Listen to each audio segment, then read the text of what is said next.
Le numérique a un impact non négligeable dans les émissions de CO2.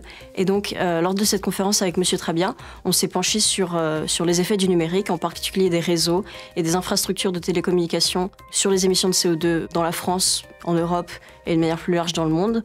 Et comment est-ce qu'une entreprise peut travailler pour résoudre ces questions. Et c'est quelque chose qui nous concerne à Télécom Paris dans nos futurs métiers d'ingénieur. Je m'appelle Michael Trabia, je suis membre du comité exécutif du groupe Orange et je suis directeur général de notre activité Wholesale, qui consiste à commercialiser nos réseaux en France et à l'international.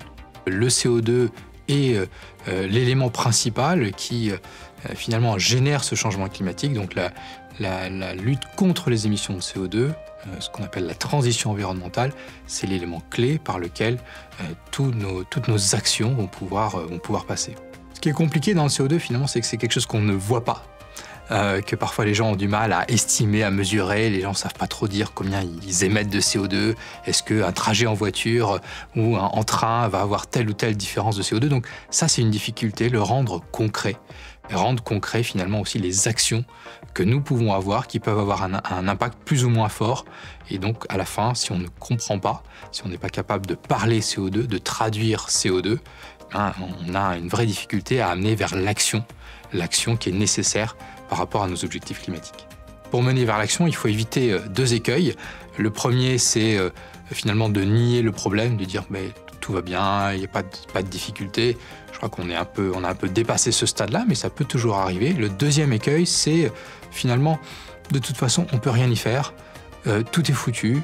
Et je crois qu'on doit en permanence avoir en tête ces deux écueils pour pouvoir mobiliser concrètement chacune et chacun, à titre individuel, mais aussi dans les sociétés, dans les entreprises, pour avoir une véritable action concrète pour arriver aux objectifs de l'accord de Paris, limiter le réchauffement à 1,5 degré, 2 degrés. En réalité, les technologies aujourd'hui existantes peuvent nous permettre très massivement d'arriver à nos objectifs. Et quand on parle de technologies disponibles et des technologies qui vont avoir beaucoup d'impact, il suffit d'abord de se demander quels sont les secteurs qui sont les plus fortement émetteurs. D'abord, le secteur de l'énergie, la production électrique. Et donc là, on a évidemment, grâce au nucléaire, grâce également aux énergies renouvelables, les outils devant nous pour décarboner massivement la production électrique. Mais on peut parler également du transport, avec la limitation des transports, les véhicules électriques et hybrides, et puis tout ce qui est bâtiment, agriculture, qui sont aussi deux autres leviers importants, sans parler de l'industrie. Là, on a des enjeux qui sont évidemment d'avoir une industrie propre, mais aussi et surtout, je dirais, de produire moins, de partager plus, de faire durer plus longtemps tous les équipements dont nous avons besoin. Nos émissions de CO2 dans le domaine du numérique, tout un chacun, elles sont liées d'abord et avant tout aux équipements, à la fabrication des équipements, à nos smartphones, à nos télévisions, à nos ordinateurs. Et une fois qu'on a compris ça, on sait comment on peut agir très concrètement pour les réduire.